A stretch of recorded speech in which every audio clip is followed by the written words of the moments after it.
Through a twist of fate, the less attractive sister ends up marrying her perfect sibling's fiancé, and in the process, she starts to realize she might not be as hideous as everyone made her believe. The story kicks off with a ridiculously massive castle, the kind that screams budget who, Zrinya, while wedding bells ring in the background. A redhead in a bridal gown is seen climbing the stairs, where a tall, dark-haired, green-eyed hunk is waiting at the top. And yep, that was the day Marie married her sister's fiancé. You heard that right? It's less like a fairy tale and more like an episode of Mori. I'll make sense of this whole mess. Let's lay out the full tea. Baron Sheeran had 2 daughters. The eldest, Anastasia, was basically the walking stereotype of perfection. Charming, beautiful, effortlessly social, and of course, blonde. The younger one, Marie, was the exact opposite. And just so we're clear on the narrative tone here, Marie was considered a total disaster. Too tall, constantly messy-haired, obsessed with books. Basically the stuff of Victorian nightmares. The Sheeran family was completely broke, though they kept up appearances like they still had money. But the one who really paid the price was Marie, who got stuck doing all the housework just because she didn't fit their idea of pretty. She cooked for everyone but was only allowed to eat the leftovers. On top of that, she managed the family finances and even did her dad's job. And don't get her started on bath time. The poor girl had to wash herself in the well out back because clearly no one wanted to share a shower with that creature. And if this is starting to sound like a ripoff of Cinderella, well, it's not. Cinderella was blonde, Marie's a redhead. So legally we're good, right? Right. It's Marie's birthday, and to everyone's surprise, the household throws a massive party. Marie is thrilled. She even puts on her nicest dress, you know, the one with the least bleach stains. But her joy doesn't last. She soon realizes the celebration isn't for her at all. Nope, it's just her dad's latest scheme to find a rich husband for Anastasia. Crushed, Marie runs off to cry by the fountain, questioning every life choice and wondering how she ended up being the unfortunate-looking sister. That's when the resident heartthrob shows up. Tall, dark, handsome, asking where the party is. Marie, dead inside, lazily gestures toward the mansion. He thanks her and without missing a beat, calls her maid. Yep, just like that. Was it necessary? Number? But the plot needs drama, so here we are. Before things get more awkward, the heartthrob's actual maid steps in and clarifies that Marie is not staff. She's the Baron's daughter. The guy immediately apologizes, and just like that, Marie is smitten. She instantly recognizes his clothing as traditional garb from the Republic of Ipsandros. He's genuinely surprised that someone so unconventionally charming knows about his homeland. Marie, now fully embracing her main character energy, tells him she loves reading and is obsessed with Ipsandrian culture and tech. That's all it takes. He's officially hooked on her inner beauty. Because let's be honest, the outside still needs some PR help. And just to add the cherry on this weird flirty Sunday, he tells her that even his underwear is made of silk, you know, just in case she's curious. What a gentleman, huh? Mori pretends that incredibly odd comment didn't happen, and instead gushes about her favorite story from his country, a folk tale called The Scrappy Red Cat. Why bring it up? Because the story needs a deep metaphor to justify the plot direction. The guy says he knows it, but Marie tells it anyway. Of course she does. The story she tells is about a scruffy little red street cat, totally not a metaphor for herself, wink wink, who may not be the prettiest feline around, but he grows, learns, and ends up going on a wild journey alongside a traveler. It's your classic underdog or undercat tale. As Marie finishes the story, she remembers how her dad used to say that smart girls are unsettling. Apparently, crashing her confidence wasn't enough. He had to throw in a few mental curveballs too, so she goes quiet, politely apologizes to the Duke, and turns to leave in full dramatic fashion. But the Duke tells her to stop. She turns around, takes a proper look at him, and yeah, he's absolutely stunning. Too bad he's supposed to marry her sister. Cue the emotional waterworks. Thinking she's still upset about the maid mix-up, he apologizes again and tries to lighten the mood by saying her outfit could be misleading. It looks like something rescued from a thrift store clearance bin. Marie, fully embracing her self-deprecating era, replies that it's not the clothes. It's her. She says she looks like a glitch in the genetic matrix. Then she tries to bolt again, but the Duke gently grabs her by the waist, looks her right in the eyes, and drops a bomb. You're beautiful. Mary pushes him away like he just said the sky was green, tells him to enjoy his fairy tale wedding with Anastasia, and runs off into what we'll call her emotional swamp. A month later, a letter arrives. The Duke is formally requesting Anastasia's hand in marriage. Baron Sheeran reacts like he just hit the jackpot. This is it. Our ticket out of budget noodles. Get ready, sweetheart. You're about to rescue this family from financial rock bottom. Marie, heart doing cartwheels in the worst way, is the one who responds to the letter with a polite yes and starts planning the wedding. That's right, her sister's wedding with the guy she liked.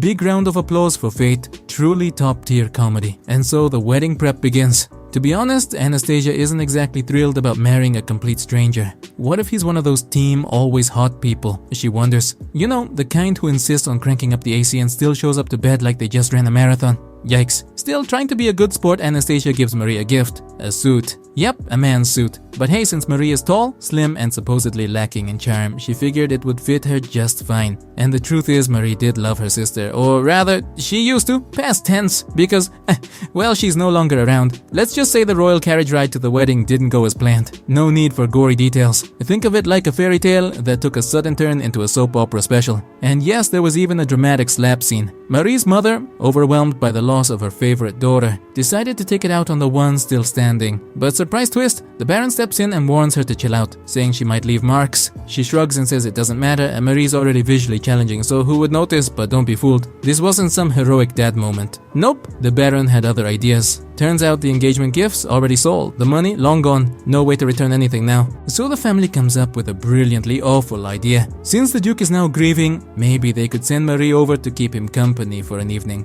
You know, as a thoughtful gesture of emotional support, and to clear the family's tab. How generous of them. Marie doesn't quite get why she has to pay for something and figures it's just because she was born as a factory reject. Tall, red-haired, and not exactly cover model material. So off they go, headed to the Duke's castle. But surprise, they aren't even allowed near the gates. The Baron starts losing his temper and demands they be let through, claiming he sent a letter to notify them. The Duke's maid appears, calm as if she's seen it all, and tells him that if the letter arrived that very morning, it doesn't count as giving proper notice. The Baron, thinking he's the king of the jungle, tries to throw a few punches at the maid, but this isn't his backyard, and she swiftly knocks him down without breaking a sweat. Marie, going full drama queen, flops to the ground too and apologizes for her father. In that theatrical moment, her veil slips off, revealing her Frankenstein face, and the maid instantly recognizes her. Then the maid rushes off to inform her master about the unexpected visitor. The maid introduces herself as Mio and personally escorts Marie to the Duke. Upon seeing her, the Duke doesn't look pleased. He wasn't thrilled about having the sister of his recently departed fiancé brought to him and orders her to be removed. But just then, Mio re-enters with Marie and the Duke finally pieces it all together. And the story takes an unexpected twist. Marie finally introduces herself to Duke Kyros Granado, and that's when it hits her.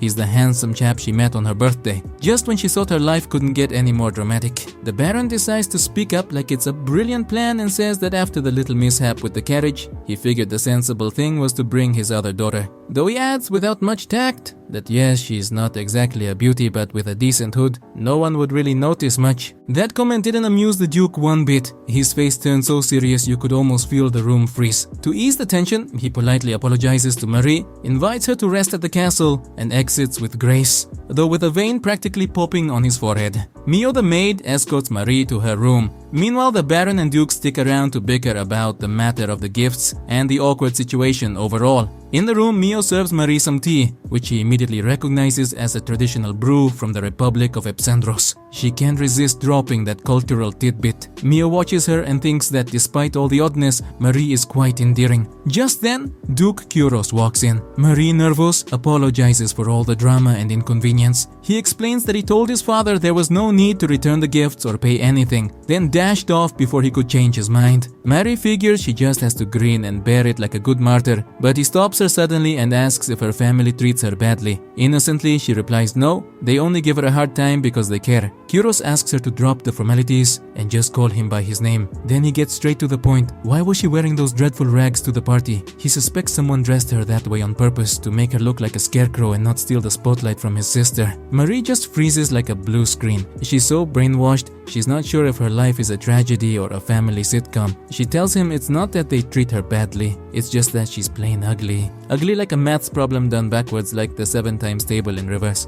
Kyros listens and then orders Mio to take her away. Marie is ready to be dragged out of the castle like a sack of potatoes. But no, they're not kicking her out, just sending her for a bath. But it's not the usual well or even a simple shower. No, she's sent to a fancy sauna in the courtyard like a noble spa. Marie sees this dream bath and assumes she's been sent there to clean it as punishment for existing. But just as she reaches for a sponge, another girl appears, introducing herself as Tunika, the bath attendant.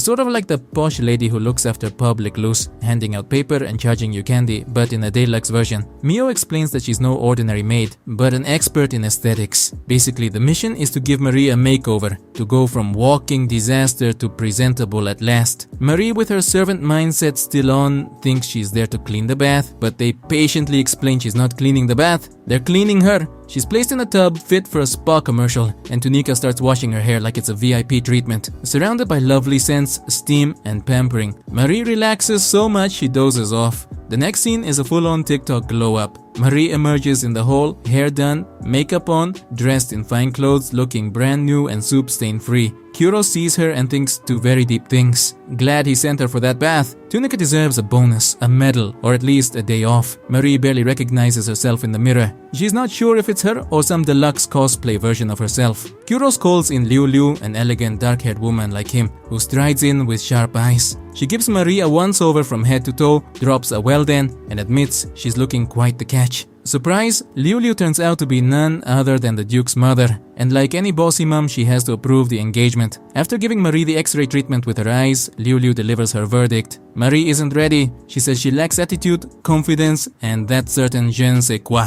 If she's going to be the wife of a duke, she needs to be top-notch, proud, fierce, and with a "don't mess with me" glare. So she decides to personally train her to level up. Think of it as a Duchess bootcamp. Mio congratulates Marie all cheerful, but Marie is more lost than a GPS without signal. She asks what on earth is going on, and Mio, like it's the most normal thing in the world, says, "Oh, you're getting married to Kuros." And while everyone is already in full wedding mode, planning cakes and dresses, Marie is still in shock. She tells them no way, she's not marrying anyone, thank you very much. But of course, as we know from the start, that's about to change, and in a big way. The Duke is still trying to process the fact that he got totally rejected. But don't worry, Mio's there to make sure he doesn't forget. Not only that, she reminds him he proposed to the wrong sister. The Duke swears it wasn't his fault. He genuinely thought the girl slumped in the shadows looking like she'd been hit by a laundry tornado was the guest of honor. And so let's rewind a bit and see how this whole delightful mess came to be. Turns out Kuros is the son of a Duke who had two wives. The official one, blonde, sharp-tongued, and very into rules.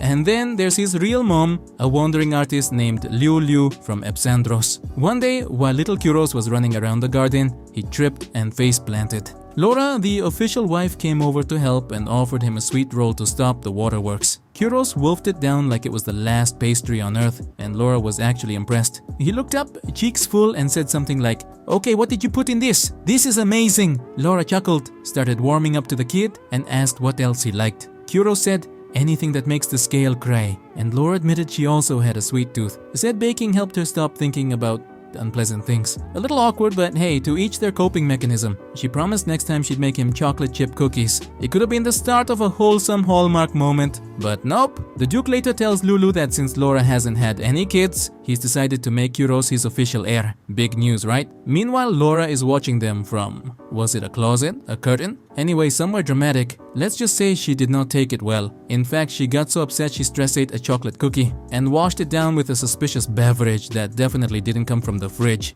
Liu Liu technically got promoted to official wife, but she wasn't having it. She packed her bags, grabbed her kid, and dipped. To keep from getting kicked out of the country, Kuros hustled his way up the social ladder and somehow made himself a count. But even with a fancy title, he never warmed up to high society parties. He avoided them like cold fries until one day his buddy Rufon invited him to one. Yeah, Rufon. Sounds like his parents picked his name by closing their eyes and hitting random Scrabble tiles. Anyway, Rufon asks if he got the invite to Baron Shidoran's party. Apparently the Baron sent one to every rich bachelor in the kingdom, like he's swiping right on every eligible wallet in town, hoping someone takes the bait. Word on the street is they're flat broke, so this whole party is basically a clearance sale for his daughter. Kuros isn't impressed. He finds the whole thing a little gross. Ruifon though says the daughter's supposed to be really something. Not that he'd know, he's already engaged, but he tells Kuros to check out the merchandise. That's when some girls show up offering cookies, and Kuros suddenly flashes back to his old stepmom. Yeah, weird moment. The girls get spooked and back away. Rufon jokes that Kuros is popular with the ladies, but Kuros just shrugs it off. He says they're only into him because of his title. Nobody's actually going to love him for him. Case in point, everyone in that room looks down on the Epsandros. They treat them like they just crawled out of the forest. Rufon gives him the old well tough luck and reminds him that, like it or not, he has to get married. No wife means no dukedom. That's when a little light bulb goes off in Kuros' head. Maybe what he needs is someone simple, someone low maintenance, no drama, like the daughter of a bankrupt baron. But then he shows up to the party and sees Marie. And right then in his head, he hears that cheesy romantic tune they always play in sitcoms when the main couple locks eyes. Boom, Cupid strikes. At that point, he's all in. No turning back. He runs up to Baron Shidoran and asks where his daughter is. The Baron points across the room and proudly says, "Of course, marry my daughter." Kyros knew the Baron had 2 daughters, Anastasia the eldest and Marie the youngest. And since the whole party was clearly for Marie, balloons, cake, everything, and everyone was crowding around the cheerful blonde, Kyros assumed the stunning redhead he bumped into outside had to be Anastasia. He looked everywhere for her. Well, everywhere except the trash can, so it didn't surprise him. He didn't find her. So he went home, got his inner drama out, and wrote the Baron a heartfelt letter. He wanted to marry Anastasia, the eldest, not the one with the personality of a soggy cookie. The Baron agreed, and Kyros immediately went into world's greatest fiancé mode. He bought new clothes, new shoes, and upgraded the castle staff so his future wife wouldn't have to lift a finger. He even got one of those fancy pillows with the picture of his dream girl on it. Yes, the kind anime fans buy when they're in love. He was that in love. Then one day, boom! He gets a letter saying Anastasia had a tragic change of plans on the way to the wedding. That's what they told him at first. Then they also casually mentioned that wedding gifts weren't, refundable. Oops. And just when the situation couldn't get any more confusing, the Baron shows up with the same redhead Kyros had fallen for. That's when it hit him like a comical twist. He'd been madly in love with Marie this whole time. Total confusion. But here's the kicker. Marie is alive in his house, and she's already kicked him out. Mio says, "Well, what did you expect?" She shows up all queenly and you don't even say hi. Then she leaves, comes back, and you yell at her to kick her out, and you're surprised she rejected you. Man, come on. Kyros, clinging to the classic hope of the confused protagonist, asks Mio if she thinks Marie will accept if he explains the whole mess. Mio shrugs and says, "Who knows? But hey, it's worth a try." So that's it. They pluck up their courage and go see Marie. She's in her room standing in front of the mirror like it's the final scene of a Disney movie saying, "Who's that gorgeous girl in the reflection?" "Oh, right, me." And just at that moment, Kyros and Mio walk in. Marie apologizes for keeping quiet earlier and says she was caught off guard with the whole proposal. Kyros tells her he's the one who should be apologizing. And the moment he looks at her again, boom, that old crush hits him like a truck. Thankfully, this time he brought Mio along to snap him out of it, with a good old stomp on the foot. He tries to explain the whole mess. "Look, there's been a misunderstanding," he says. "I don't hate you, I just thought you came to the castle on purpose. But the truth is, I really do want to marry you." Marie goes, well duh. I only said no to stretch the story out, otherwise we wouldn't have had a full episode today." Then she adds that yeah, she knows the whole situation. He has to marry the daughter of a noble if he wants to inherit the title of Duke. Kyros admits, yeah, that's pretty much what's going on. Marie teases him. "So that's why you showed up to some mid-tier party thrown by a mid-tier baron, looking to marry one of his daughters, specifically my sister Anastasia." And then she hits him with this. "But hey, after that little incident, you know the one, I guess now I'm your backup plan. So sure, I'll go along with whatever needs to happen." Kyros tells her, "Okay, yes, technically I did go looking for a political match, but then I met you and everything changed." He says the letter he wrote to the Baron came straight from the heart. Marie believes him. Kind of. She's just not sure if those feelings were really meant for her or for Anastasia. Kyros starts trying to explain, but Mio cuts in like a true hero and says, "Can we please continue this drama after dinner? I'm starving." So they sit down to eat, and Kyros takes one more shot at clearing things up. He says, "Look, this was never about convenience. The only reason I proposed to Anastasia in the first place was because I thought she was the super cute redhead I found just lying around outside." Marie goes, yeah, sure, that'll be the story we tell. Sounds super sweet and all, but don't worry about me, alright? She may be well read, but let's just say she's a little too trusting." Ironically, she's not buying a single word of it. She's convinced this whole thing's just a formality. That after the wedding, he's gonna go off collecting new ladies while she's stuck scrubbing floors again. Only this time, in a castle with better kitchen appliances. Then Kyros drops the big one. Just straight up tells her he loves her. Did not see that coming. You could tell it shook her up a bit. Planted a little seed of doubt in her very neat theory. Anyway, the deal's already sealed. They're engaged. Weddings in 3 months. Enough time to plan the party, pick out a dress, and emotionally spiral, you know, the usual. Kyros tells her to enjoy her stay at the castle, but Marie's like, "Actually, I need to go home first." Apparently, her dad didn't think this would go anywhere serious. He kinda sent her just to, test the waters. See if they could build some kind of alliance or connection. Now she's gotta go back and ask what the next move is. Kyros and Mio are like, "Wait, what now?" Kyros pulls Mio aside for a quick huddle, and a few seconds later, Mio returns like, "Yeah, that's a no from us. She's not going anywhere. If her folks want to visit, they'll need a permission slip from the Duke and a GPS tracker." Then Mio hits her with the big question. "Why are you so convinced you're unattractive?" Marie explains that growing up her parents used to make her stare in the mirror while pointing out all her so-called flaws. That plus years of fashion magazines setting beauty standards that even the models don't meet. Mio's like, okay, well, out of all that stuff, the only thing in this room right now is the mirror. So how about you take a look and decide for yourself? Not that she needs much convincing, girl's been camped in front of that mirror all afternoon anyway. Marie had never slept in a bed this comfortable before. Back home, her bed was basically just a kitchen rag thrown on the floor. For the first time, she felt like she was living her own fairy tale. It all felt like a dream. A fancy castle, friendly housekeepers, and handsome princes with their quirky habits. But deep down, she was pretty sure she'd wake up any second, right back on the kitchen floor. So she decided to enjoy the dream while it lasted. She remembered how the prince had told her he loved her, and wow, her head was spinning. This dream was pretty sweet, she thought, and she planned to stay in it as long as possible. The next morning, she woke up with a vivid memory of that wild dream where a duke adopted her and completely changed her life. Her first instinct was to jump up, clean the house, wake everyone, and get breakfast and lunches ready. But then she opened her eyes, saw the fancy room she was in, thought she wasn't really awake yet, and decided to go back to chill mode. Just as she settled back into bed, Mio knocked on the door, and that's when it hit her. This wasn't a dream, it was real. Out of habit, she flopped down on the floor like a servant. But Mio just gave her a look like, "What are you doing?" and said, "We don't do that here." Still a bit confused, Marie asked who the other two girls with Mio were. Mio explained that now that her engagement to the Duke was official, these three would be her personal assistants. Their names were Hannah and Ilza. Hannah and Itza introduced themselves like they're the medieval version of customer support, if customer support came with tiaras and perfect posture. Mio tells Marie that if she's ever too busy doing, important noble stuff, these two can take care of her needs. Marie's not exactly thrilled. Having someone wait on you is already weird, but having two personal assistants, that's early 2000s reality TV star levels of luxury. But hey, noble's gonna noble. Marie asks if they're from the capital, and they hit her with a yup, proudly mentioning they come from a big shot family of knights and landed this gig thanks to a glowing recommendation from the third prince himself. Basically, royal LinkedIn endorsements. Oh, and they used to work at the palace. No big deal.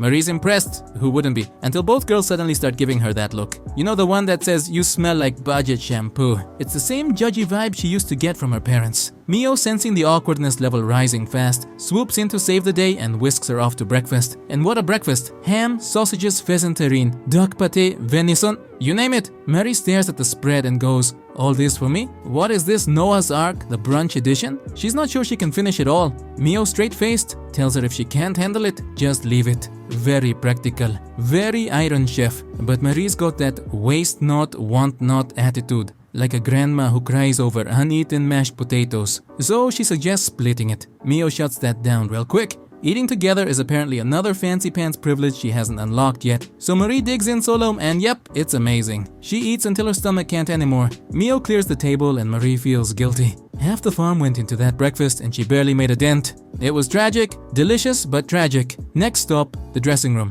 And not just any dressing room, a full-blown wardrobe wonderland. Racks and racks of dresses in every color and cut imaginable. Marie takes one look and goes, I've only got one body. What am I supposed to do with all this? Mio explains that it's to avoid repeating outfits. Gotta stay fresh. Think fashion influencer minus the Instagram. They're constantly preparing for each season like it's a royal version of New York Fashion Week. Marie tries to pick something, but with that many choices, she's already overwhelmed. Mio steps in and picks out the yellow one. Crisis averted. Then it's time for a history lesson because this isn't just a fashion show. Mio tells her the castle they're in, Granado Castle, was originally built as a war fortress. Back in the day, it was the frontline defense of the kingdom, courtesy of a guy named Margrave Granado. The name rings a bell for Marie. Mio confirms, yep, that Granado. After the war, his family was upgraded to duke status and now they each run their territories like oversized ranches. But they don't really do politics anymore. They're nobles who clocked out of the drama and went full retired with vibes. So about the castle Marie supposedly lives in? Well, not really.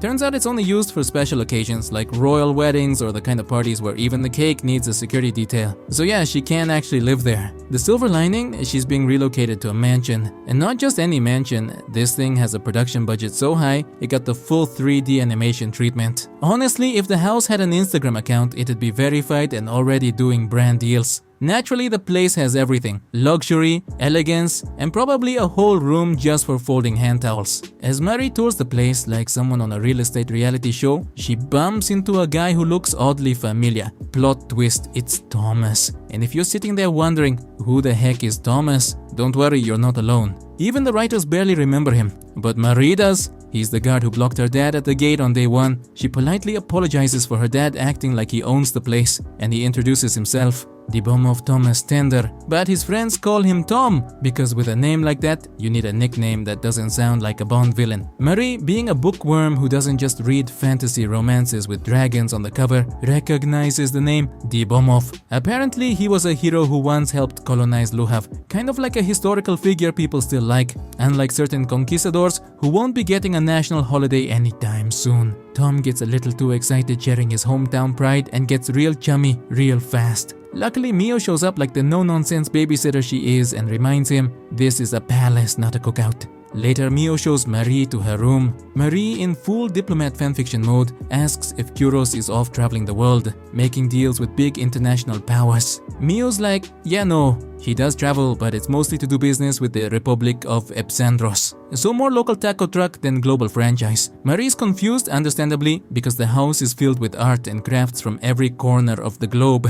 Like museum tour meets airport gift shop. Mio explains that most of the items belong to the staff. Apparently, just like Tom, the place is staffed with a mini United Nations. Why? Because Kuros is what we'd call selectively woke. In a country where prejudice is practically a hobby, he decided to set an example, hiring based on talent, not skin color, background, or whether someone's passport is laminated or drawn in crayon. Well, came. Except for Mio. Her parents dipped early on, and she grew up without any noble background, which according to the mysterious HR policies of this household, makes her perfect servant material. Because nothing says we value equality like hiring diverse talent, as long as nobody questions the pecking order. So yes, the house is very inclusive, just with fine print. Marie wasn't exactly doing cartwheels over her new life. They stuck her with the most boring bunch in the entire mansion. And that night, she heads downstairs for some tea, just minding her business, and casually asks for a splash of milk. Big mistake. Huge. The two ladies, who are technically her maids, look at her like she just committed a federal crime. Apparently around here, tea is sacred and must be taken pure, like a cult beverage. Marie, now fully aware that the house rules make TSA security look chill, decides to drink it black. But inside she's screaming blasphemy. Meanwhile, elsewhere on the map, Kuros is so over his business trip. He's exhausted, he's done. And yes, he might have a certain redhead waiting for him back home, but duty calls. Loudly and with lots of paperwork. A few days later, Marie's having breakfast when she takes a bite of the veggies and does a double take. They're so fresh, she's half expecting them to introduce themselves. She asks Mio which fancy organic market they shop at. And Mio's like, market? Girl, please, we've got our own farm. Turns out the estate grows everything in-house, complete with their own full-time gardener, Johan.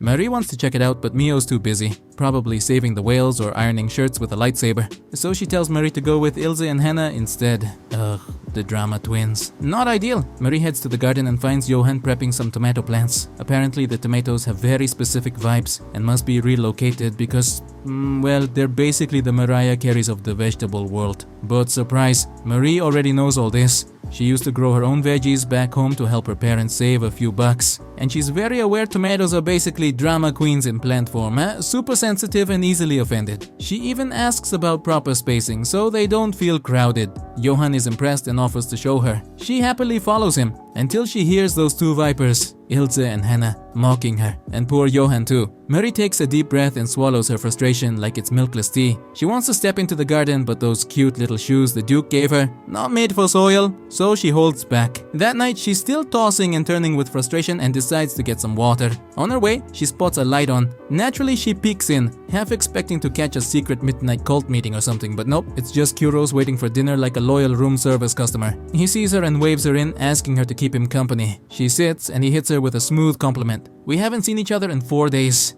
And I gotta say, castle life suits you. You look amazing. Marie, being polite, said everyone's been super nice, but Kuros just gives her a look like, you always say that. Right then, Mio walks in with a tray, and following her is a chubby blonde kid who looks like he stepped straight out of a bedtime storybook. The mansion chef is named Topo. Yep, like the Japanese snack, but with an apron and a flair for drama. He serves Kuros a bowl of chicken soup with cassava and salt. Is it simple? Absolutely. Does it smell amazing? Surprisingly, yes. Kuros, being the gentleman he is, tells him to bring a bowl for Mari too. Topo hands it over with the enthusiasm of someone who already knows their Yelp review is gonna sting. He even tosses in a dramatic, "I doubt it's to your liking," like he's auditioning for a soap opera. Marie starts wondering if she accidentally stepped on his cat or something because this guy clearly has beef. She takes a sip and it's good. Not gourmet but comforting, like rainy day food. She compliments the mansion's cooking, says it's always tasty, and that's when Topo absolutely unravels. He drops to the floor in full melodrama mode, sobbing like someone just cancelled his favorite show. He accuses her of lying just to be polite, insists she secretly hates his food because she always leaves half of it behind. According to him, he's tried everything but she's impossible to please. Maybe, he says, he was never meant to cook. Maybe his destiny was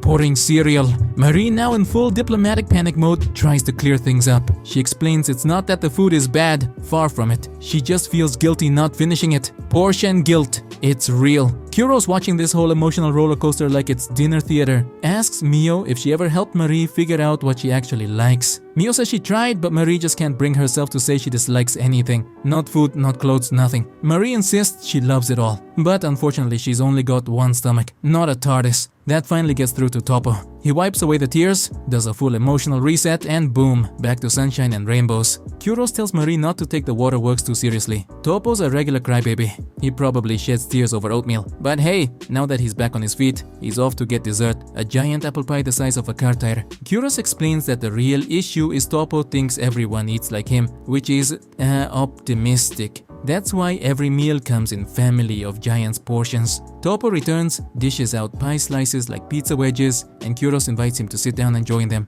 Topo, ever the humble guest, agrees to have just a little and proceeds to demolish half the pie by himself. Classic. Once Topo waddles off, Kuros asks Marie if there's anything else on her mind. Personally, I was sure this was the moment she'd spill the tea on the two drama-filled maids, but nope. Marie says everything's great, 5 stars. Even when he asks her directly about Ilsa and Hannah, she smiles and says they're sweethearts. Kuros is like, are we talking about the same people? He tells her he tried to assign her the best, but honestly, those two couldn't fetch milk without accidentally setting something on fire. He realizes Marie just can't bring herself to be blunt, so he gently reminds her that it's okay to say when something's not working. But Marie, bless her polite little heart, says she just doesn't feel like she has the right to refuse kindness, even when it's a bit much. She apologizes and says she doesn't want to reject anyone's good intentions. Kuros, channeling his inner problem solver, tells her that if she ever needs anything, he's got her covered. Just then, Mio walks in with a teapot and Marie's bedtime snack, which is less snack and more Thanksgiving dinner for one. At this point, we're pretty sure Mio has a second stomach, or maybe a small black hole. Kuros asks Marie if she recognizes the teapots he's got stacked like some kind of fancy porcelain Jenga tower.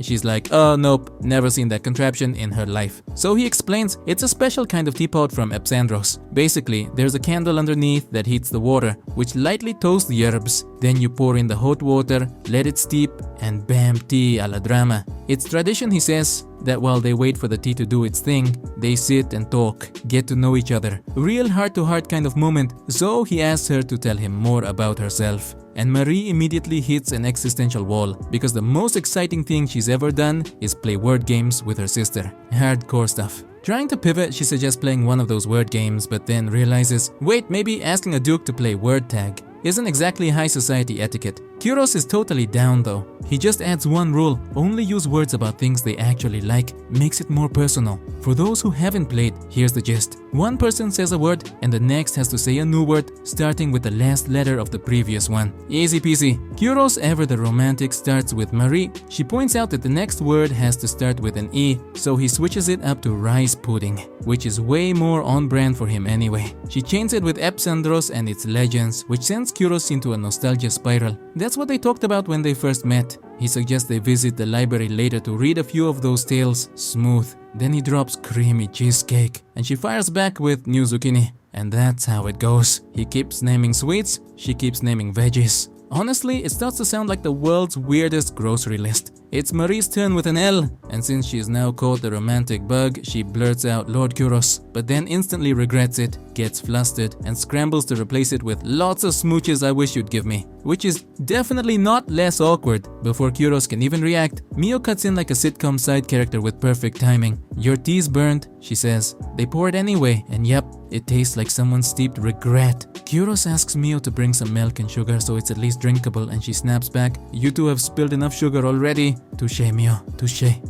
That night, Marie has a hard time falling asleep. Even though the Duke just told her how much he cares about her, she can't shake the feeling that this marriage is nothing but a formal arrangement, and that deep down, she's just her sister's stand-in. Meanwhile, Kyuros is getting ready for bed, fully prepared to release all his pent-up feelings with his special pillow. Just as he's settling in, Mio walks into the room and totally ruins the mood. Kyuros groans and tells her to knock next time. She nearly caught him in the middle of some very private emotional processing. Mio casually replies that she did announce herself, thank you very much, and then hits him with the real question. Now that he's been away, what does he really think of Marie? Without missing a beat, Kyuros says he loves her and that she looks more beautiful than ever. Mio reminds him of his big dramatic promise to give Marie the luxurious life she deserves. Kyuros insists he hasn't forgotten. He knows her parents treated her worse than a college student during finals week, and that really did a number on her self-esteem. That's why he wants to make up for it with comfort, pampering, and all the soft blankets money can buy. But Mio isn't buying it. In her opinion, all those fancy gifts might just make Marie retreat further into her shell. Marie was left on her own by her family, and if it hadn't been for Lulu stepping in, she wouldn't be where she is now. Lulu took her in, gave her a home, and even trusted her with running the household. That's why Marie feels so deeply indebted to the family. And that's also why Mio believes she understands her better than anyone. To her, all the Prince Charming stuff, the gowns, the jewelry, the castle, is like a dream waiting to disappear when the alarm goes off. But Kyuros isn't worried. He truly believes this new life is real. Mio's the proof. She's basically like a sister to him now. The next morning, Kyuros has to head off on another trip.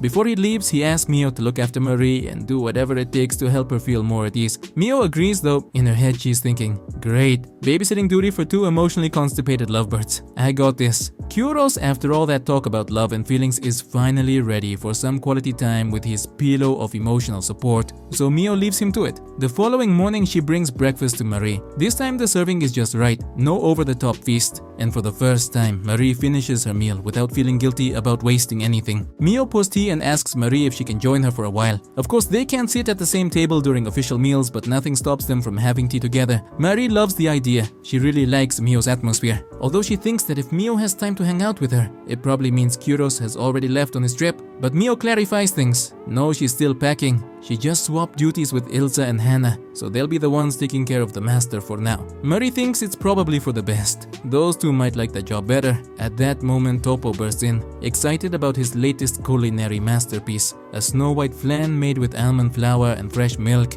He insists they try it, and wow, it's delicious. Topo leaves grinning from ear to ear and returns to the kitchen to make a batch for everyone in the mansion. Marie, ever thoughtful, tells her that maybe she shouldn't give Ilsa and Hannah milk. The last time she asked for milk for their tea, they reacted weird, so better safe than sorry. What Marie doesn't realize, because she's so sweet, is that the weird reaction wasn't because of the milk. They were making fun of her. Mio knows this but decides to let it go, for now. As they walk down the aisle, Thomas comes running toward them, carrying a huge box. He tells them it's a delivery for Marie from her parents. Mio's smile disappears. She scolds Thomas, saying that the packages from Marie's parents are no joke. They could contain anything. Who knows? Maybe even something from a cartoon villain starter kit. Thomas, startled, drops the box. But when they open it, it's just a pile of old clothes, dusty books, and a letter. Mio is still fuming. She tells Thomas he can't just go around bringing in random packages like it's a garage sale. Thomas explains that the Duke gave permission, as long as a maid approves them. Mio glares at him and says that's precisely why she's angry. She didn't approve anything. Thomas shrugs and says it was Ilsa and Hannah who gave the go-ahead and even asked him to deliver it. Marie starts sorting through the contents and realizes that yes, it's all her things. She reads the letter. It's from her mother, congratulating her on the engagement and sending her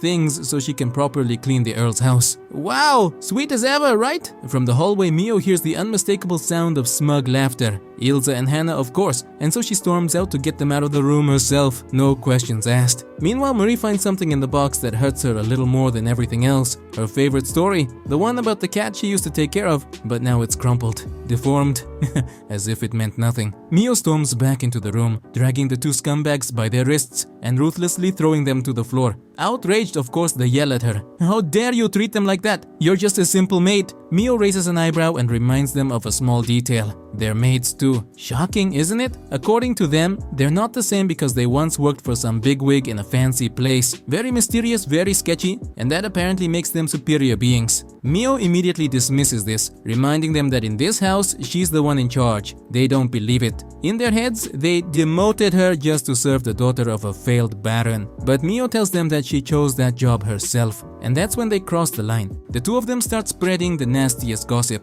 that Liu Liu, the woman who raised Marie, used to be, shall we say, a lady with a vibrant nightlife, and that Marie is a secret illegitimate child who was abandoned at the mansion under the label of abandoned orphan. Mio remains calm, well, mostly so. She looks them straight in the eyes and bluntly calls them idiots. Ilse doesn't take this well and tries to slap her. Bad move, because if Mio has one thing, it's action movie reflexes. Before anyone can blink, Ilse is on the floor gazing at the stars. Hannah didn't even do anything, but she still gets a quick dose of reality just to settle the score. Amid the chaos, Marie isn't bothered. In fact, she comes up with an idea. She throws on a simple, practical outfit, something she can wear without worrying about grass stains, and heads out to the garden to plant something with Johan. And surprise, she actually enjoys gardening, as if you really enjoyed it. Johan, feeling a little awkward, apologizes for keeping his distance. He thought someone like her wouldn't want to be around the servants, especially when they're all foreigners. But Marie brushes it off with a smile. She tells him they all live under the same roof, so to her that makes them almost like family. Johan laughs, because that's exactly what Kyros always says. Just then, Tom shows up to announce that the Duke is getting ready to leave. So Marie rushes to say goodbye. Cut to Kyros, who's barely awake. He had an intense pillow connecting session last night and didn't get much sleep. Mio takes the opportunity to ask him a favor. Since she's passing through the palace, could she lend him a couple of garbage bags? By which she obviously means Ilse and Hannah, currently tied up and sulking. The girls lose control. "We're not garbage," they shout. "We were almost the Duke's wives." But unfortunately, their grand plan went down the drain thanks to that girl, that is Marie. They start insulting them, that Marie is nothing more than the daughter of a bankrupt baron who basically sold her out to stay out of trouble, that she's just a cheap imitation of her sister. Those people are going to laugh at the Duke for settling for scraps. Yeah, very classy. Whew. A big mistake. They shouldn't have said that in front of Kyros. As soon as he hears them, he shuts them up and dares them to say one more word about his mother or his family. Spoiler, they completely chicken out and stay silent. Then Kyros delivers a lightning-fast reality check. His money and his last name aren't personal achievements, so they better drop their arrogant attitude. And to top it all off, he makes it crystal clear that they are no prettier, no more elegant, no more intelligent than Marie, so they'd better stop trying to discredit her. With that, he tells Tom to escort them out. It's a shame, really. For a second, it looked like he was going to unleash a total drama. Marie, a little uncomfortable, apologizes if she's caused any trouble. But Kyros looks at her as if she's the only person on earth and lets out a line so sweet and poetic, it almost makes her legs feel like jelly. They're about to kiss, and the atmosphere is perfect. But hey, this is a 20-minute episode. We don't have all day. Just in time, Mio suddenly appears and tells them to save it for later, leaving everyone speechless. Kyros heads off to his big ceremony, which is supposed to last about 10 days. However, before he leaves, he promises that upon his return, they'll start planning the wedding. Shortly after, Marie receives a very strange letter. It reads like this: "Dear Marie, congratulations on your engagement to Kyros. To celebrate, I'd like to invite you to my kingdom. The entire capital helped organize the festivities with enthusiasm and also under some duress. So if for some reason you can't make it, people will be heartbroken, disappointed, and most importantly totally ruined, which may or may not result in public chaos and some mild cursing that will resonate through the generations. Hope to see you soon." It's signed by none other than the third prince and commander of the Royal Knights. In other words, yeah, this invitation isn't entirely optional. So Marie climbs into the luxurious carriage she's being driven in, which, let's be honest, is more like a hotel suite on wheels, and heads off with Mio. Upon arrival, they're greeted by a fortress so enormous it could be its own zip code. Marie starts to get a little nervous. What if this is an elaborate trap? Apparently this same prince was the one who recommended Ilse and Hannah, so maybe this is his way of making amends, a dramatic life-size apology. Marie notices Mio seems unusually alert and asks what's up. Mio says if this party is the prince's idea, it'll probably come with some fun surprises, like a zombie parade,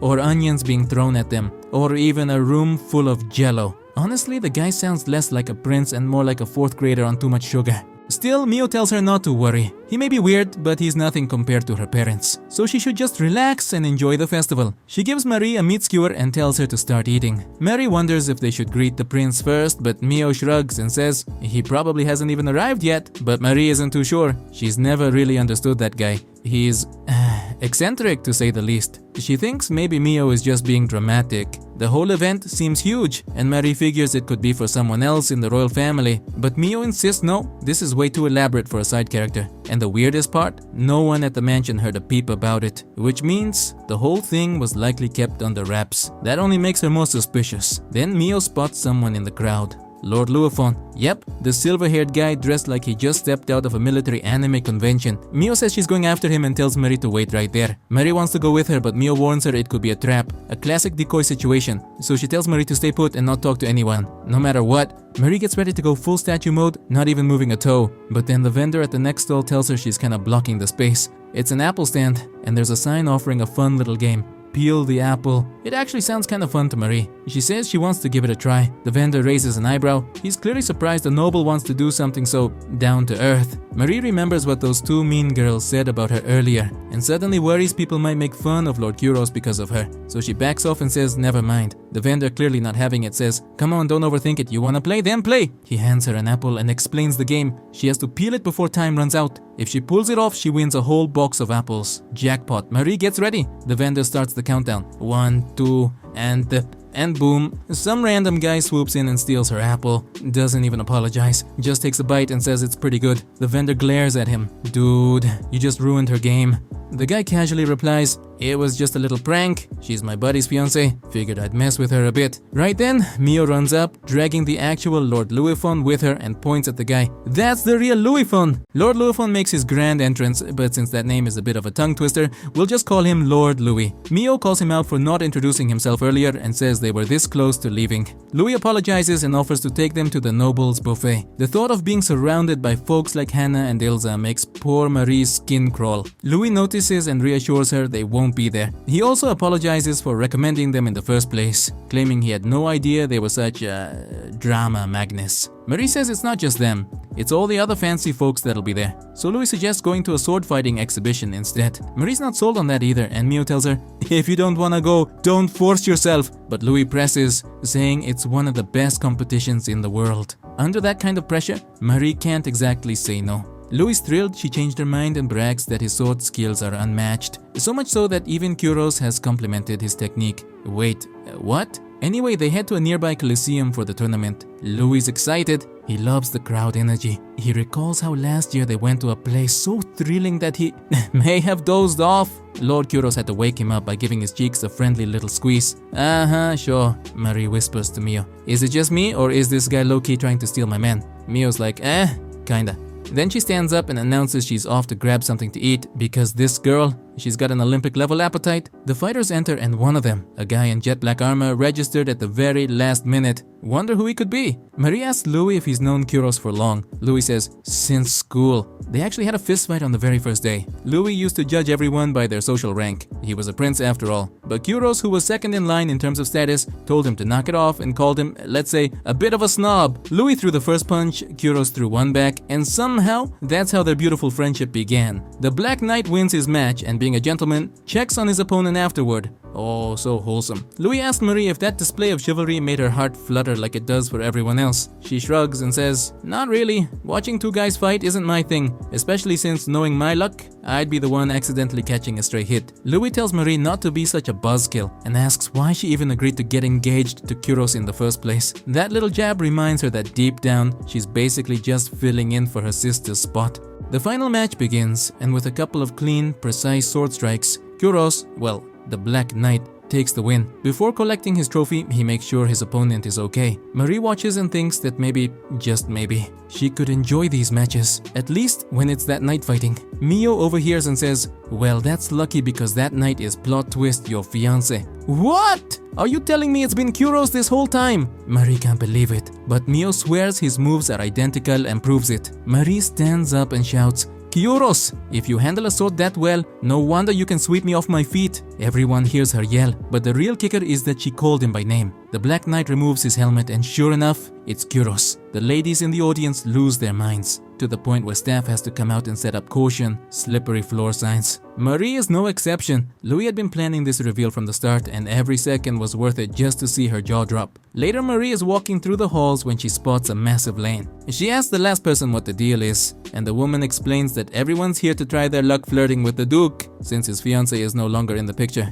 Marie catches bits of their gossip. Even though he's not from here, he's gonna be Duke. Sure, he's got a temper, but hey, he's easy on the eyes so we can overlook it. Marie is not letting them talk about her sweet honey bun like that. She skips straight to the front. The women try to send her to the back, but she announces she's the fiancée and knows the Duke personally. Mio keeps them distracted while Marie heads in. She enters the room where Kyros is asking Louis why he told him to join the competition at the last minute and if he was also the one who spilled his identity. Then Kyros spots Marie and for a moment thinks he's imagining her. She assures him she's the real deal, and Louis admits he invited her to show off his sword skills, though she wasn't as impressed as he expected. Kyros explains that Marie doesn't like violent events or the whole fancy noble scene, and he's not going to pressure her into it. Louis says that while that's sweet, it still seems like she doesn't care, and that maybe she's only marrying him for convenience. Marie stays quiet because, well, it's true. She came to the castle ready to marry whoever it was, and got lucky it turned out to be him. Louis takes her silence as proof she has no real feelings for Kyros. Kyros tells Louis to cool it with the insults, but Louis insists that he was happy when he first heard his friend was engaged, thinking he'd found true love, only to find out he's marrying someone who doesn't care for noble traditions or his sports achievements.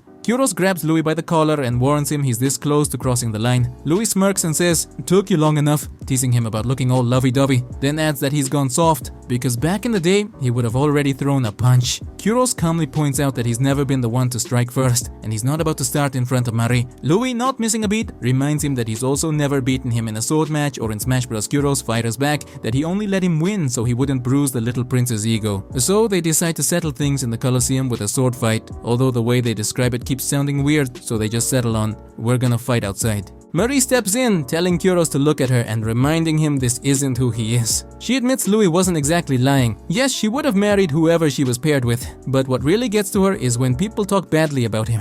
Kyros says he's only reacting this way because he thinks Louis believes their relationship is one-sided and worries someone might take advantage of his trust. He insists Louis is a decent guy, but still, he's not letting anyone badmouth her. Marie thanks him but asks him not to fight for her. If he really wants to get fired up, do it when they're talking smack about her directly. That will get under her skin. Kyros agrees, kisses her hand and walks off, determined to teach his friend a lesson. Out in the arena, Kyros tells Louis to put on his helmet so he doesn't ruin that charming face. Louis says the same, adding that if Kyros ends up looking like a Picasso painting, Marie might just dump him. In the end, they decide, no helmets. Marie and Mio watch from the balcony. The fight is evenly matched until Louis disarms and corners Kyros, but Kyros dodges, counters and disarms him back. With no swords left, Louis throws a punch, Kyros returns it, and just like that, the sword duel turns into a boxing match. Eventually, Kyros comes out on top. Marie cheers for him and Kyros calls her down. He sweeps her up into his arms and in front of everyone announces that she's his fiancée. Marie blushes, worried she might not measure up, but Kyros reassures her that she does, and that no matter what, he'll always be by her side. Later that afternoon, Marie heads back to the apple stand, ready to play the game again. The vendor hands her an apple and starts to peel it, but before he can get going, someone snatches it away. Again. This time it's Kyros who says the game looks like fun and wants to give it a try with her. Kyros begins peeling the apple, and Marie's surprised at how well he does it for a duke. He explains that his job sometimes has him camping out and fending for himself, so peeling apples isn't exactly new territory. Marie asks how Louis is doing after the fight, and just then Louis shows up saying he's fine. He jokes that since Marie distracted Kyros, the guy messed up and broke the peel, so now it's her turn to peel an apple too. Marie grabs an apple and demonstrates her technique. Hold it from the top, the apple not your head, and spin it while peeling. Kyros notices how skilled she is and Marie says peeling is her specialty. She guesses it's probably because her family was pretty strict growing up. Kyros says he loves how tough she is. That's just one more thing he adores about her. Louis chimes in that it's no use since she doesn't even like it, so she shouldn't bother trying so hard. Kyros just shrugs off the comment and says he doesn't care. His life's been better ever since she came into it, and seeing her every morning gives him a reason to keep going. Louis, clearly annoyed, tells him to do whatever he wants and walks off. But Marie stops him, saying she wants to get together again to talk more about everything she's been experiencing with Kyros. Louis apologizes for calling her gold digger and takes a bite of his apple,